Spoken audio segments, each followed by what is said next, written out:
പ്രശാന്ത്, കഴിഞ്ഞ ദിവസം കഴിഞ്ഞ അയ്യപ്പ സംഗമം വിജയിച്ചോ പരാജയപ്പെട്ടോ? ഇതൊരു വലിയ ചോദ്യചിഹ്നമായിട്ട് നിൽക്കുന്നുണ്ട്. പ്രശാന്ത് എങ്ങനെ അതിനെ കാണുന്നത്? സാർ, അത് ഈ വിജയിച്ചോ പരാജയപ്പെട്ടോ എന്നുള്ളതിന് ഒറ്റ വാക്കിൽ ഉത്തരം പറയണമെങ്കിൽ ഒരു അല്പനാൾ കൂടി നമ്മൾ കാത്തിരിക്കണം. പ്രത്യേകിച്ചും ഈ തദ്ദേശ തെരഞ്ഞെടുപ്പും അതിനെ തുടർന്ന് വരുന്ന നിയമസഭാ തെരഞ്ഞെടുപ്പും ഇത് കഴിയുമ്പോഴേ നമുക്കത് മനസ്സിലാവും. വളരെ കൃത്യമാണ്, കേരളത്തിലെ രാഷ്ട്രീയം മാറിയിരിക്കും. ഈ ആഗോള അയ്യപ്പ സംഗമം എന്ന് പറഞ്ഞ് ശബരിമല മാസ്റ്റർ പ്ലാൻ നടപ്പാക്കാനുള്ള നിക്ഷേപം സ്വരൂപിക്കുക എന്ന വ്യാജേന സംഘടിപ്പിച്ച ഈ അയ്യപ്പ സംഗമം വാസ്തവത്തിൽ അയ്യപ്പ സംഗമമല്ല, ഒരു പ്രായശ്ചിത്ത പരിപാടിയാണ്. നമ്മൾ ഈ സാധാരണ ക്ഷേത്രങ്ങളിലൊക്കെ ദേവപ്രശ്നം കഴിയുമ്പോൾ പറയും വിളിച്ചു ചൊല്ലി പ്രായശ്ചിത്തം ചെയ്യുക, കേട്ടിട്ടില്ലേ? ഈ വിളിച്ചു ചൊല്ലി പ്രായശ്ചിത്തം എന്ന് വെച്ചാൽ ഈ ഊരാൺമക്കാർ, ക്ഷേത്രത്തിന്റെ ഉടമസ്ഥർ ആരാണോ അവര് വന്നിട്ട് തന്ത്രി, മേൽശാന്തി, അതുപോലെ ഭക്തജനങ്ങള് ഒക്കെ ഇവരുടെ നേതൃത്വത്തിൽ അവിടെ എത്തി അറിഞ്ഞോ അറിയാതെയോ ദേവചൈതന്യത്തിന് ലോപമുണ്ടാക്കാൻ ഞങ്ങൾ എന്തെങ്കിലും തെറ്റ് ചെയ്തിട്ടുണ്ടെങ്കിൽ അത് ക്ഷമിക്കണം എന്ന് പറഞ്ഞ് വിളിച്ചു ചൊല്ലി പ്രായശ്ചിത്തം 3 തവണ വിളിച്ചു ചൊല്ലി പ്രായശ്ചിത്തം ചെയ്യും. അപ്പൊ അത് ദേവപ്രശ്നത്തിൽ പറയും എന്താണോ പ്രായശ്ചിത്തം ചെയ്യേണ്ടത്. ചിലപ്പോൾ പിടിപ്പണം സമർപ്പിക്കലാണ്, ചിലപ്പോൾ മറ്റേതെങ്കിലും തരത്തിലുള്ള ദ്രവ്യങ്ങൾ സമർപ്പിക്കലാണ്. ഇതൊക്കെ ക്ഷേത്രാചാരങ്ങളുടെ ഭാഗമായിട്ട് നടന്നു വരുന്നത്. സത്യത്തിൽ ഇന്നലെ അവിടെ നടന്നത് പമ്പാ സംഗമമല്ല, ഒരു പമ്പ പ്രായശ്ചിത്തമാണ്. അപ്പൊ പിണറായി വിജയന് അയ്യപ്പ കോപം ഉണ്ടായി. അത് ശരിക്കും മനസ്സിലാക്കിയത് കൊണ്ട് തന്നെയാണ് ഇപ്പോൾ ഈ പ്രായശ്ചിത്തം ചെയ്തിരിക്കുന്നത്. കാരണം കേരളത്തിലെ ന്യൂനപക്ഷങ്ങളുടെ വോട്ട് ഇനി ഇടതുപക്ഷത്തിന് കിട്ടില്ല എന്ന് ഏതാണ്ട് ഉറപ്പായി. അതിന് പല കാരണങ്ങളുണ്ട്, ഞാനിപ്പോ അതിലേക്ക് പോകും. മുസ്ലിം സമുദായത്തിന്റെയും ക്രൈസ്തവരുടെയും മറ്റ് സമുദായം, പ്രത്യേകിച്ചും മുസ്ലിം സമുദായത്തിന്റെ മലബാറിലൊക്കെ വലിയ രീതിയിൽ മുസ്ലിം ലീഗ് അത് ക്രോഡീകരിച്ചു കൊണ്ടുവരുന്നുണ്ട്.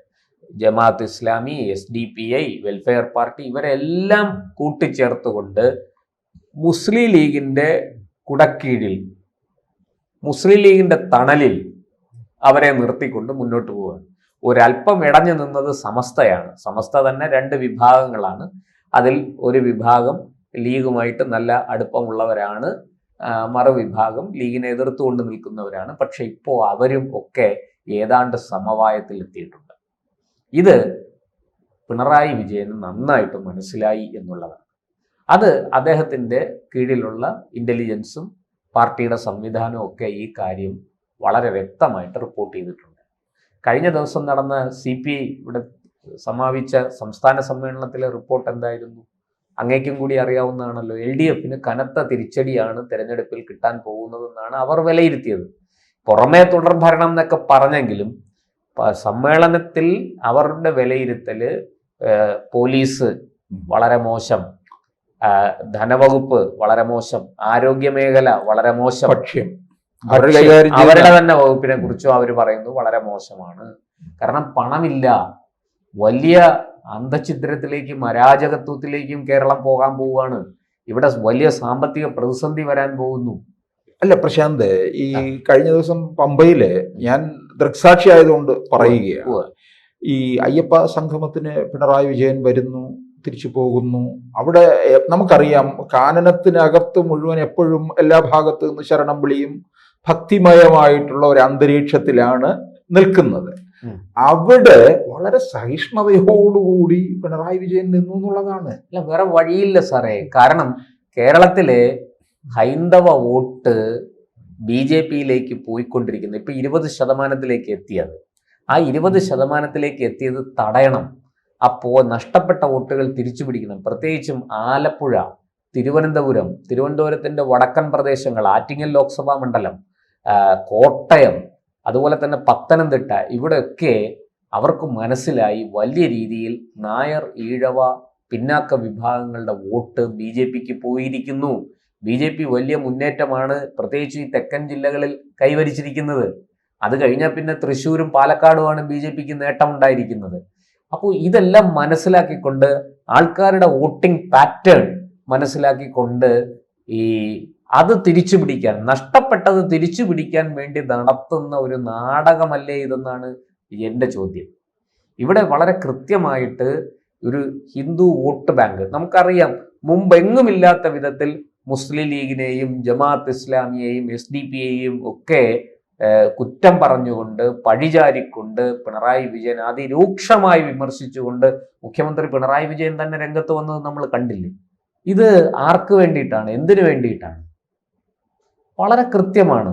അപ്പോൾ 2018 കോടതി വിധിയെ തുടർന്ന് അവിടെ യുവതീ പ്രവേശനം നടത്താൻ വേണ്ടി മുഖ്യമന്ത്രിയുടെ നേതൃത്വത്തിൽ ഭരണകൂടം തന്നെ നടത്തിയ പ്രവർത്തനങ്ങൾ എന്തൊക്കെയാണെന്ന് ഈ നാട്ടിലെ ജനങ്ങൾക്ക് അറിയാം. അത് തടയാൻ ശ്രമിച്ച ഭക്തർക്ക് നേരെ, നാമജപം നടത്തിയ ഭക്തർക്ക് നേരെ പോലും കേസെടുത്തു. പക്ഷേ ആ കേസുകളൊന്നും പിൻവലിച്ചിട്ടില്ല എന്നുള്ളതാണ്. അത് പിൻവലിച്ചിട്ട് ഈ അയ്യപ്പ സംഗമം നടത്തിയിരുന്നെങ്കിൽ നമുക്ക് മനസ്സിലാക്കാമായിരുന്നു. അത് പിൻവലിക്കാതെ ഇത് വെറും രാഷ്ട്രീയ പൊറാട്ട് നാടകമാണ്. അതിൽ കവിഞ്ഞ യാതൊന്നും ഇതിനകത്തില്ല. ഹിന്ദുക്കളുടെ കണ്ണിൽ പൊടിയിട്ട് ഈ വോട്ട് തിരിച്ചു പിടിക്കുക. കാരണം ഇവിടെ മുസ്ലിം ലീഗിന്റെ ഭരണമാണ് വരാൻ പോകുന്നത്, വലിയ ദോഷമുണ്ടാകും. അതുകൊണ്ടാണ് ഒരു പരിധി വരെ NSSഉം SNDPയും ഒക്കെ ഈ സംഗമവുമായിട്ട് സഹകരിച്ചത്. കാരണം ഭരണം മലപ്പുറത്ത് കേന്ദ്രീകരിക്കും, UDFന് ഭരണം കിട്ടിയാൽ ആ ഭരണം മലപ്പുറത്ത് കേന്ദ്രീകരിക്കും എന്ന് NSSഉം SNDPയും ഭയപ്പെടുന്നു. ആ ഭയമാണ് അവരെ പമ്പാതീരത്തെ അയ്യപ്പ സംഗമത്തിൽ എത്തിച്ചത്, അല്ലാതെ മറ്റൊന്നുമല്ല. അതുകൊണ്ട് അതിനെ പരമാവധി മുതലെടുക്കാനാണ് ഇപ്പോഴത്തെ ശ്രമം. പക്ഷെ അത് വിജയിക്കുമെന്ന് തോന്നുന്നില്ല. BJPയുടെ വളർച്ച തടയാൻ ഇവരെ കൊണ്ട് സാധിക്കും എന്ന് ഞാൻ കരുതുന്നില്ല. വളരെ കൃത്യമായിട്ട് ഒരു കംഫർട്ട് സോണിൽ നിന്ന് BJP കളിക്കുകയാണ്. അത് വരാൻ പോകുന്ന തെരഞ്ഞെടുപ്പുകൾ കഴിയുമ്പോൾ നമുക്ക് മനസ്സിലാവും. BJP ഇക്കുറി പിടിക്കുന്നത് UDFന്റെ വോട്ടായിരിക്കില്ല, LDFന്റെ വോട്ടാണ്.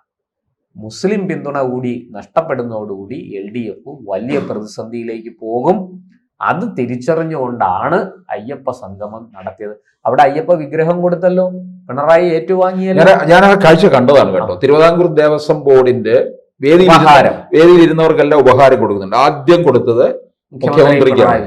മുഖ്യമന്ത്രിക്ക് അത് കൊടുക്കുമ്പോൾ മന്ത്രി VN വാസവനാണ് കൊടുക്കുന്നത്.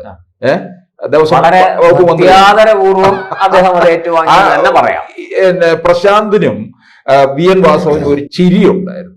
ആ ചിരിയിൽ എന്തോ അടങ്ങിയിട്ടുണ്ടോന്ന് എനിക്കൊരു സംശയമുണ്ട്. അയ്യപ്പനോട് കളിച്ചതിന്റെ ഫലമാണ് പൊതുജനങ്ങളെ ഇവിടെ വന്ന് പമ്പയിൽ വന്ന് സമസ്താപരാധങ്ങൾ ഏറ്റുപറഞ്ഞ് മനസ്സുകൊണ്ട് മാപ്പ് ചോദിച്ച്, പമ്പ എന്ന വാക്ക് തന്നെ നമ്മളൊരു പാട്ടുണ്ടല്ലോ, പാപം മറിച്ചിട്ടാൽ പമ്പ.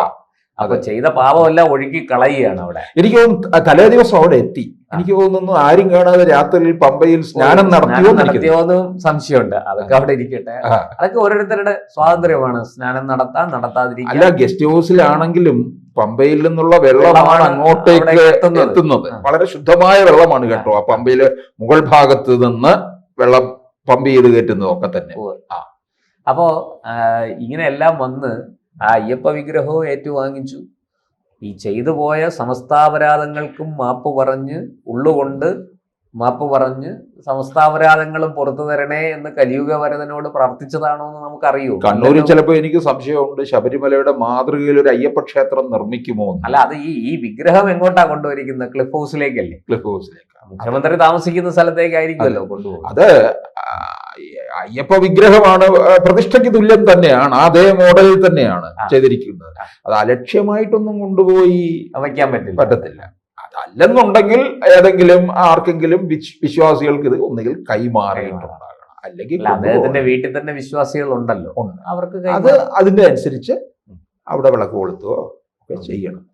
എന്തായാലും ഈ അയ്യപ്പ സംഗമത്തിൽ വലിയ രീതിയിൽ ഭക്ത പങ്കാളിത്തം ഉണ്ടായില്ല എന്നുള്ളത് സത്യം. അത് ഉറപ്പായ കാര്യമാണ്. സഖാക്കളുടെ സംഗമമായിരുന്നു, ഒരു അല്പസംഗമമായിരുന്നു. എന്തായാലും അത് മുന്നോട്ട് പോട്ടെ. നമുക്ക് വിജയിച്ചോ പരാജയപ്പെട്ടോ എന്നുള്ളത് കാത്തിരുന്ന് കാണാം. നമുക്ക് ഈ വരുന്ന ഏതാനും മാസങ്ങൾക്കുള്ളിൽ അറിയാം കൃത്യമായിട്ട്. തദ്ദേശ തെരഞ്ഞെടുപ്പ് ഇപ്പോൾ ഉടനെ ഉണ്ടല്ലോ, അത് കഴിയുമ്പോൾ തന്നെ മനസ്സിലാവും അയ്യപ്പ സംഗമം വിജയിച്ചോ പരാജയപ്പെട്ടോ.